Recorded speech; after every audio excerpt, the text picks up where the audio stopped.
안녕하세요. 재정의 삶이 돌아왔습니다.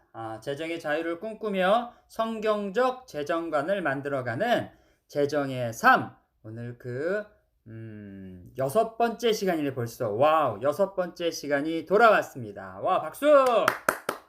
운전하시는 분들은 핸들을 꼭 잡으시고요. 산을 오르는 것도 중요하지만 산을 오르는 것보다 더 중요한 것은 무엇일까요? 네, 맞습니다. 산을 내려오는 것이 더 중요하다 그래요. 왜냐하면 대부분의 낙상사고는 산을 내려가면서 일어나는 경우가 많다라는 거죠.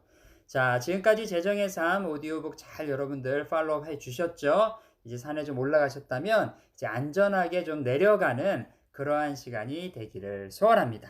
자, 오늘은 오가고요. 오가는 유태인의 7가지 부의 법칙에 대한 이야기를 좀 같이 나누겠습니다. 우리 본격적으로 얘기 들어가기 전에 지난주에 했었던 얘기들 잠깐 써머리 해볼까요? 지난주에 여러분 인트로에는 카네기의 얘기를 좀 해드렸어요. 카네기가 퀴즈, 어떠한 과일이죠. 과일을 자기 손으로 잡으려고 하다가 주인 아저씨 손을 빌려서 더 많이 담게 되었을까요? 1번 앵두, 2번 사과, 3번 수박, 4번 호박. 정답은 띵동댕 1번입니다. 앵두. 그러니까 자기의 작은 손보다 더 큰 사람의 손을 빌렸을 때 더 많은 수입이 일어난다 라는 얘기를 좀 해드렸고요. 그리고 또 하나 반드시 이거 실천하셔야 됩니다라고 말씀드렸던 근로수입과 자본수입의 관계 여러분 기억하시죠? 여러분 근로수입과 자본수입이 뭐예요? 근로수입은 시간당 받는 것에 대한 것들은 근로수입이고 자본수익은 내가 일하지 않아도 들어오는 시스템을 만들어야 된다. 연금이나 뭐 주식이나 펀드나 안정적인 것들 이런 것들을 하되 절대 빚을 내서는 하지 마라. 나중에 그것이 더 크게 어려움이 올 수 있으니까 그런 얘기를 좀 드렸고요. 그리고 가격과 가치의 관계. 과소비는 그만큼 주지 않아도 될 물건을 가치보다 너무 많은 가격을 주었을 때 그거를 과소비라고 한다라는 말씀을 좀 드렸습니다. 자, 그럼 본격적으로 오늘 오가인데요. 6번째지만 과는 오가. 왜냐하면 서론이 있었기 때문에 서론이 궁금하신 분은 다시 처음으로 돌아가시면 되겠습니다. 오늘 유태인의 7가지 부의 법칙. 자, 공통질문 2개 드릴 텐데요. 첫 번째, 왜 유태인은 세계에서 가장 부유한 민족이 되었을까요? 자, 왜 유태인은 세계에서 가장 부유한 민족이 되었을까요? 여러분들 한번 생각해 보시고요. 두 번째, 성경에 등장하는 대부분의 배경이 유대 지역, 예수님께서 사셨던 유대 지역이었는데 그 이유가 무엇일까요? 네, 그리고 또 하나님께서 그 유대 지역 정말 드라이하고 뭐 사막과 막 광야와 막 이런 곳이 더 많은 그런 지역에서 하나님께서 많은 사람들을 성경 속 인물들을 불러내셔서 위대한 일을 하신 이유는 무엇일까요? 이게 오늘 첫 번째, 두 번째 공통 질문이었습니다. 자, 그럼 본격적으로 오늘 같이 내용 한번 나눠보겠습니다. 먼저 유태인의 7가지 부의 법칙 중에서 첫 번째, 빠밤. 자체 효과, 빠밤. 네. 숫자로 말한다, 빠밤. 자, 유태인들은요, 감성적으로 말하지 않는데요. 이게 무슨 소린가? 정확한 팩트와 근거를 바탕으로 해서 숫자로 말하고 그것을 기준으로 가치 판단을 한다고 합니다. 예를 들어서 우리는 이렇게 막 더울 때 저렇게 얘기하잖아요. 얘야, 에어컨 좀 켜라. 아니면 춥다, 에어컨 좀 꺼라. 뭐 이렇게 얘기하는데 유대인들은 야, 오늘 온도가 40도야. 여러분, 호주는 40도까지 올라가요. 40도야. 그 에어컨을 좀 24도에 좀 맞춰라. 이렇게 얘기한다는 거예요. 추울 때도 너무 추워도 한 24도, 22도 정도. 늘 근검 절약을 실천한다고 하더라고요. 그 어떤 이유는 정확한 숫자를 얘기함으로써 숫자에 대한 친밀감을 갖게 하기 위해서라는 거예요. 그래서 숫자에 대한 계산이 어렸을 때부터 빠르게 만들어 간다는 거죠. 어허, 그렇구나. 자, 여러분 한진그룹의 창업주인 고 조중은 회장님이라는 분이 계세요. 지금 대한항공 이렇게 있죠. 이분은 처음에 트럭 한 대를 가지고 한진 상사를 시작하신 분이에요. 뭐 지금으로 얘기하면 뭐라 그럴까? 한국판 우버? 후보를 맨 처음 시작하신 분이죠. 트럭 한 대로 물건을 여기로 저기로 왔다리 갔다리 이렇게 날라주시면서 이윤을 차지하셨던 분이죠. 근데 이분이 돌아가시기 전까지 저도 깜짝 놀랐어요. 책에서 보고. 대한민국 소득세 1 위였대요. 와, 대단하시죠. 대한민국 소득세 1 위. 이분이 청년 시절에 세상을 구경하기 위해서 배를 타고 여러 나라를 돌아다녔는데, 물론 배 주인은 아니었겠죠. 일을 하시면서 경험을 쌓기 위해 다녔는데, 그때 상하이라는, 중국의 상하이, 대한민국 임시정부가 있었던 그곳 상하이에 가서 어떤 사람들을 보게 됐어요. 아니, 분명히 중국 사람도 아닌데 상하이의 상권을 꽉 쥐고 이것들을 쥐락펴락하는 사람들이 있었던 거예요. 그래서 가만히 봤더니 그 사람들이 누구였을까요? 그렇죠. 유태인들이었어요. 유태인들. 그래서 짧은 기간 머물렀지만 그 유태인들과 교제를 하면서, 아, 비즈니스는 이렇게 하는 거구나 라는 경영 마인드를 보고 배워서 다시 조국에 돌아와서 본격적인 비즈니스를 시작할 수 있었다고 하더라고요. 저도 이 사실은 정말 몰랐는데 정말 놀라웠어요. 한진그룹의 시작이 유태인의 비즈니스에 관한 것들을 회장인 고 조중훈 회장님께서 만난 다음에 시작이 되었다라는 것들. 새롭더라고요. 자, 아이들에게 숫자를 가르치는 것은 절대로 가난하지 않게 사는 법이다. 유태인의 속담이에요. 아이들에게 숫자를 가르쳐라. 그럼 절대 가난하지 않게 될 것이다. 자, 수학은 어려워요. 사인, 코사인, 뭐 근의 공식, 뭐 이런 거. 너무 오래적이라서 기억이 안 나요. 뭐 파이 맞나? 뭐 이런 것들. 이 수학은 어렵지만 어쨌든 간에 산수는 누구나 할 수 있다는 거예요.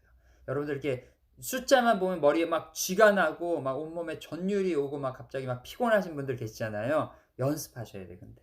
왜냐하면 이 아주 기본적인 산수들, 특별히 암산을 좀 많이 하시다 보면은 여러분들 나이가 좀 있으신 분들은 좀 치매 예방에도 좋고요. 여러분들 그렇기 때문에 아이들한테 어렸을 때부터 숫자가 친밀해지도록 가리키는 건 너무 중요할 것 같아요. 자, 유태인의 7가지 부의 법칙 두 번째, 빠밤, 파라토의 법칙, 20대 80, 2대 8의 법칙, 빠밤. 자, 들어보셨어요? 이게 무슨 얘기냐면 여러분, 파라토의 법칙은 20%의 부자가 전체 자산의 80%를 소유하고 있다라는 법칙인 거예요. 와우. 다시 한번 설명해 드릴게요. 20%의 사람이 전체 자산의 80%를 소유하고 있대요. 이거는 유태인들에게는 이건 아주 자연스러운 현상이래요. 이것은 이러한 법칙의 근간으로 부자의 기틀을 만들고 있답니다. 이 의미는 부자를 상대로 장사를 해라. 부자를 상대로 비즈니스를 해라. 그래야 소득이 더 많이 생긴다는 거예요. 왜냐면 돈이 많으니까 이 사람들이. 어떻게 보면 독점 같은 느낌이 들기도 하지만 이 법칙이 가지고 있는 또 숨은 의도가 있는데, 그건 뭐냐면 아무에게나 돈을 많이 갖게 해서는 안 된다라는 의미가 있다는 거예요. 그렇죠. 아무한테나 돈을 다 맡기면 어떻게 돼요? 다 엉망진창이 되는 거죠. 저는 저렇게 생각해요. 하나님께서 어떤 사람에게 돈을 맡기실까요? 심플하죠. 관리할 수 있는 사람에게.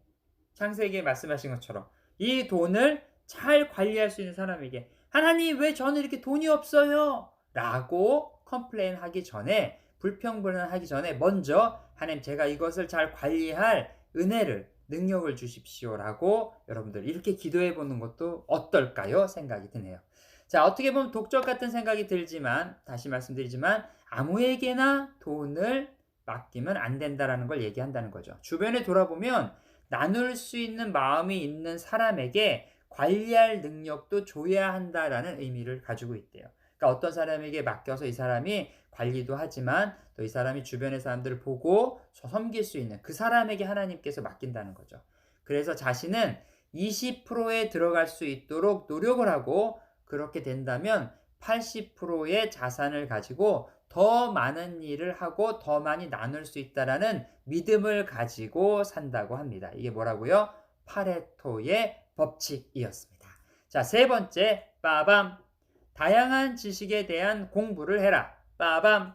자, 유태인들은 여러분 잘 아시잖아요. 전 세계 뭐 정치, 경제, 사회, 문화 모든 영역에 엄청난 영향력을 끼치고 있는 사람들. 특별히 이 사람들은 어렸을 때부터 정치, 경제, 문화, 언어 등의 많은 분야의 지식을 쌓도록 집에서 훈련을 받는다는 거예요.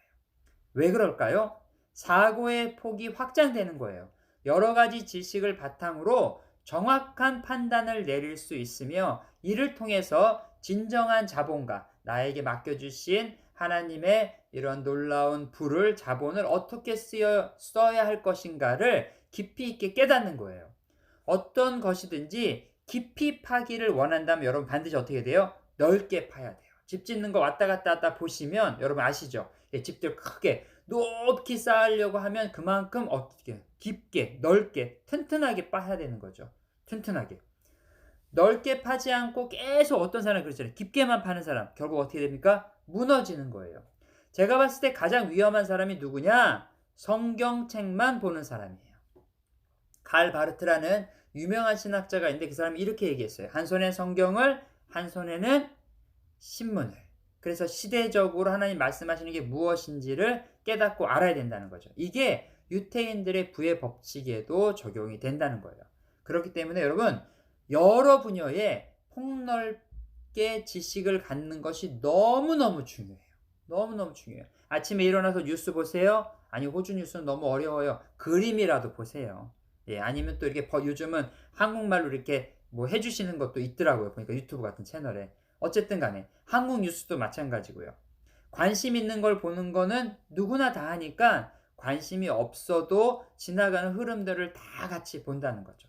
이러한 폭넓은 지식을 소유할 수 있는 가장 확실한 방법이 또 하나 있는데 이 방법이 뭘까요? 바로 독서입니다. 독서. 여러분 독서 얼마나 하고 계세요? 올해 독서량 목표? 저는 올해 100권이 제 목표거든요. 자, 여러분들 적게는 한 달에 한 권, 가능하면 한 주에 한 권이라도 책을 읽으셔야 돼요. 한 주에 한 권을 읽으면 그래봤자 1년 하면 뭐 2주 빼면 50권 정도밖에 안 돼요. 한 달에 한 권이면 12권. 아이고. 뭐 그것도 뭐 안 읽는 사람에게 있어서는 대단하지만 어쨌든 간에 책 읽기는 취미로 하면 안 돼요. 책 읽기는 어떻게 해야 됩니까? 일로 삼고 해야 돼요. 일로 삼고. 창조적인 아이디어는 그냥 생기는 것이 아니라 내 안에 쌓이던 지식들이 하나 단단해지고 뭉쳐질 때 그때 창의적이고 창조적인 아이디어가 나타난다는 거죠. 여러분 이거 반드시 잊으시면 안 될 것 같아요. 자, 저는 삶에 있어서 우리가 10, 20, 30 숫자예요. 10, 20, 30을 실천하면 좋을 것 같아요. 10 뭘까요? 하루에 10분 이상 기도하기. 20은 하루에 20페이지 이상 읽기. 30은 하루에 30분 이상 운동하기. 10, 20, 30 운동만 잘 하셔도 여러분 라이프가 너무너무 행복하고 풍성한 라이프가 될 수 있다는 거죠. 자, 그럼 네 번째 유태인의 부의 법칙 네 번째는 뭘까요? 빠밤. 계약은 철저히 지킨다. 빠밤. 계약은 뭐예요? 신뢰죠.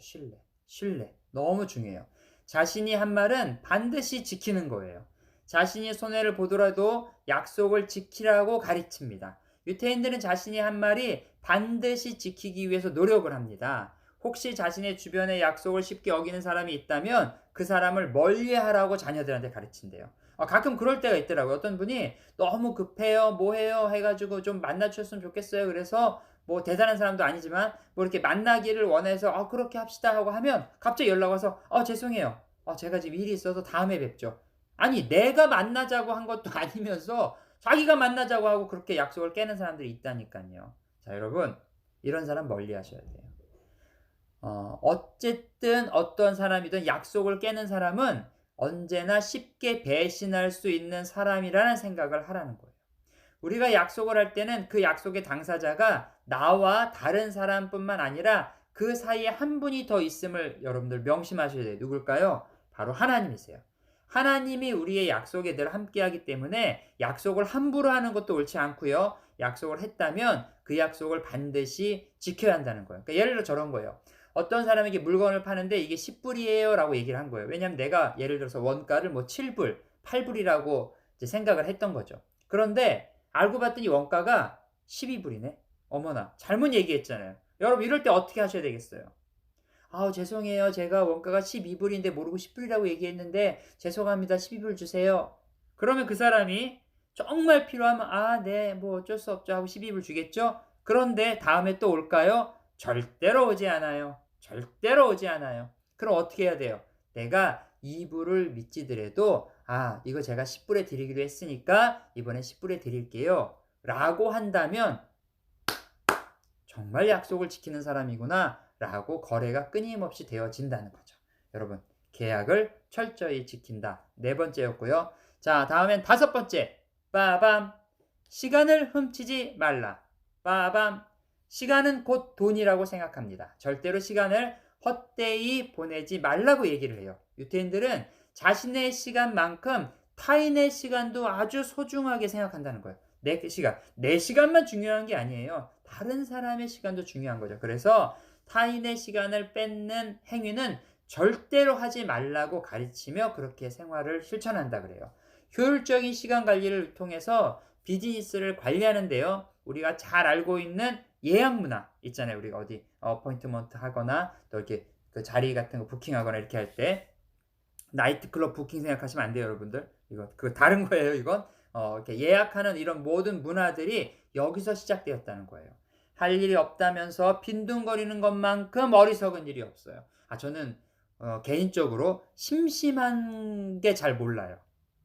얼마나 할 일이 많은데 심심해요. 지금 할 일이 얼마나 많은데 심심할 틈이 어딨어 지금. 책도 봐야 되고 또 뭐 설교도 준비해야 되고 또 해야 될 저는 이제 또 공연 관련 일도 하니까 공연 관련된 일도 해야 되고 얼마나 많은데 심심할 틈이 어딨냐고요. 할 일이 없다면 해야 할 일을 어떻게 하면 될까요? 만들면 돼. 리스트를 탁탁탁탁 정해가지고 시간은 그 무엇과도 바꿀 수가 없는 하나님 주신 가장 소중한 선물이기 때문에 시간을 죽인다는 것은 사람이 인생을 죽이는 것과 같다는 거죠. 모든 시간은 소중하며 준비하는 과정이 전부 다 아름다운 거예요. 지금 내가 이걸 하고 싶은데 지금 그걸 못하고 있다고요? 지금 준비하는 그 시간을 가지면 되는 거죠. 제가 멋진 카페를 하고 싶은데 저는 아직 그렇게 준비가 안 됐어요. 그래요? 그럼 지금부터 기획을 한번 해보세요. 내가 카페를 한다면 이렇게 해보겠다 하고 노트를 만드는 거예요. 플랜 딱 멋지게. 그럼 얼마나 좋아요. 그러면 때가 되면 그 일들을 할 수 있게 된다는 거죠. 자, 그러면 여섯 번째 법칙. 빠밤. 여유가 있어야 한다. 빠밤. 제가 어제 우리 그 온라인 라이브로 이 강의를 시작할 때 이 6번 제일 좋아하시더라고요. 6번을 여유가 있어야 한다. 자, 여기서 말하는 여유라는 건 생각할 수 있는 시간을 말하는 거예요. 생각할 수 있는 시간들. 생각을 많이 하는 자만이 제대로 된 사업 모델과 서비스를 개발할 수 있기 때문입니다. 생각은 모든 현상을 객관적으로 볼 수 있게 만들어요. 여러분, 어떤 문제가 이렇게 막 스톱돼가지고 더 이상 진행이 안 되고 하면 잠깐 그 문제를 두고 옆으로 이렇게 나오세요. 그래서 객관적으로. 이게 왜 안 되지? 이게 왜 안 풀릴까? 객관적으로 보다 보면 문제의 해결 방안을 찾는다는 거죠. 생각할 수 있는 시간이 없다면 그 사람은 결코 부자가 될 수 없다라고 유대인들은 얘기를 한대요. 와우. 부자는 결국은 뭡니까? 생각하는 사람. 그냥 부자 말고 거룩한 부자는 어떤 사람일까요? 기도하는 사람이겠죠. 그럼 거룩한 부자는 기도하는 사람이다. 여유가 있어서 생각을 하는 것이 아니라 여유를 만들어서 생각을 가지게 되는 거예요. 최고의 리더들은 잠시 동안 혼자만의 시간을 갖는 것을 아주 중요하게 생각한답니다. 여러분 아시잖아요. 우리 빌 게이츠나 또 많은 분들이 그 1년 가운데 그 생각 위크, 생각 주간이라고 딱 해가지고 어디 이제 전화도 이런 거 다 안 터지는데 인터넷 안 터지는데 가서 책 몇 권 들고 들어가가지고 한 2주간 책 읽고 노팅하고 또 준비하고 이런 것들 너무 멋있잖아요. 우리의 인생 가운데도 좀 이런 게 필요하다는 거예요. 스스로 객관적으로 바라보는 시간들을 통해서 가장 좋은 결정을 내릴 수 있도록 집중하는 시간이 필요하다는 겁니다. 자, 마지막으로 7번째, 빠밤, 뭘까요? 여유 있어야 한다는 생각을 해야 될 시간이 필요하다라면 7번째는 휴식을 충분히 가져라. 빠밤, 휴식을 가지라는 거예요. 휴식을. 요즘 40대, 50대 분들한테 버닝 증후군이라는 게 많대요. 버닝 증후군. 이게 무슨 얘기인지 아시죠? 우리 저렇게 버닝 됐다 그러잖아요. 버닝 됐다고. 하다가 이제 난 더 이상 못 해버리겠어. 난 번아웃 돼버렸어. 번아웃 돼버렸어. 나는 더 이상 못하겠어. 이렇게 하는 것들. 근데 이런 분들이 사실은 그 시작할 때 슈퍼맨 신드롬에 잡혀 있는 분들이 많대요. 이 슈퍼맨 신드롬이 뭐냐면 내가 다 해야 돼. 이거 내가 아니면 누가 해? 이렇게 생각하는 분들, 이런 분들이 번아웃 신드롬 쪽에 더 이렇게 빠지게 된다는 거죠. 자, 열심히 일한 만큼 쉬는 것도 중요해요. 재충전의 시간이 없다면 그 사람은 절대로 오래 갈 수 없습니다. 주중에 열심히 노력만 하는 것으로는 모자라요. 열심히 노력한 만큼 주말에는 열심히 쉬어야 돼요. 여러분, 이거 열심히 쉰다는 건 뭐냐면 충분히 쉬는 시간을 확보를 해야 된다는 거예요. 그래서 여러분 잘 아시는 것처럼 유태인들은 안식일을 거룩하게 지키는 이유도 여기에 있다라는 거죠. 휴식을 모르는 사람은 창조의 섭리를 모르는 사람입니다. 하나님께서도 6일 동안 세상을 만드시고 7일째는 일곱째 날에는 쉬셨다라고 말씀하신 것처럼 특별히 가족들과 시간을 보내는 거 너무 중요해요. 아이들이 크면은 부모들하고 잘 안 다녀요. 여러분, 그러니까 지금 아이들이 어리고 할 때 시간을 내서 아이들과 좋은 시간들을 보내는 거예요. 돈을 쓸 때는 가능한 한 어떻게 써라? 경험을 공유할 수 있는 사람과 사용하라고 얘기합니다. 며칠 전에 저희 그 결혼 기념일이었어요. 박수!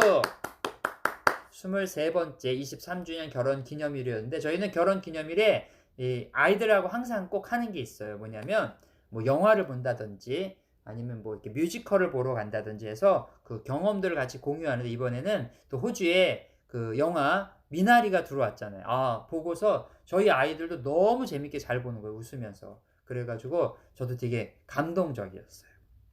그렇게 하는 이유는 심플해요. 저희는 이제 가족이 반드시 모여서 이제 해야 되는 식사들이 있는데 이제 엄마 생일, 아빠 생일, 그다음에 엄마 아빠 결혼 기념일.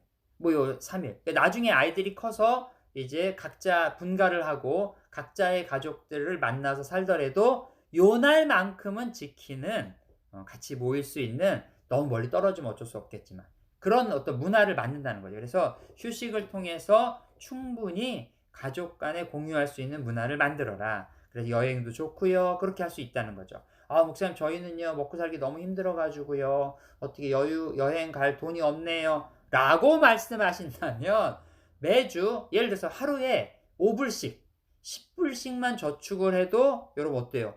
6개월에 한번 휴가 갈 돈 모여요.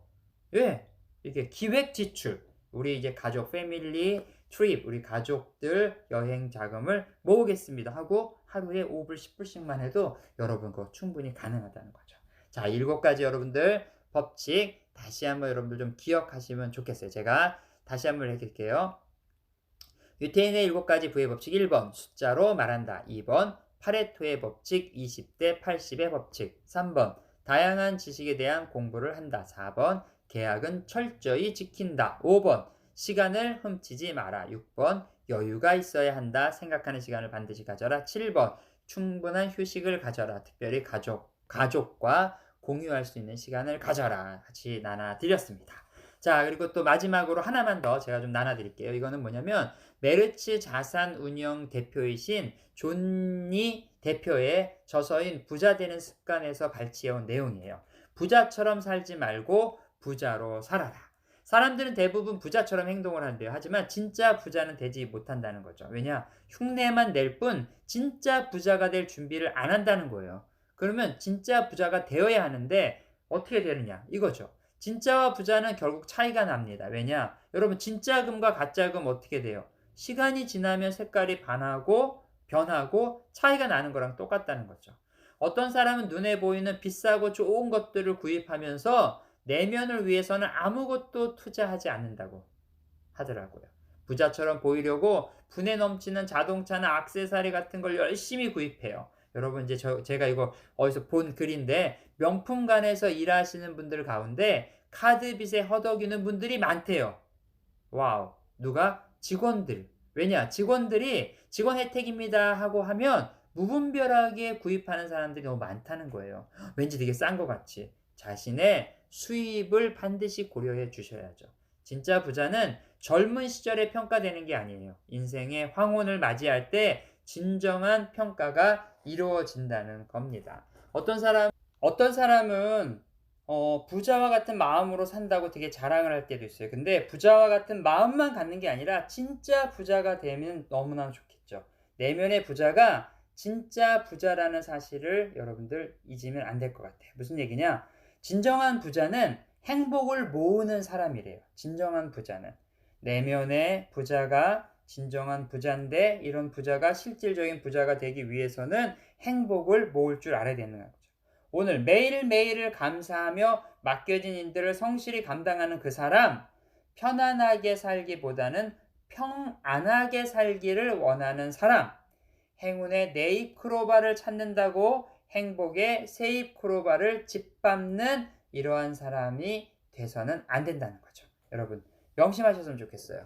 어리석은 인생이 되지 않고 정말 하나님께서 엄청난 그런 계획을 가지고 가신 것을 우리가 믿고 하나님의 놀라운 재정을 맡겨주신, 그래서 우리가 그 재정들을 가지고 많은 사람들에게 나눌 수 있는 그러한 하나님의 거룩한 부자가 되기를 오늘도 소원합니다.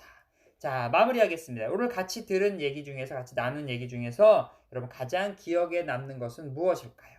이 마무리가 너무 중요해요. 그냥 듣고 흘려보내지 마시고 뭐가 있지? 모르면 한 번 더 돌려봐도 되고, 들으시는 거구나. 예, 괜찮아요.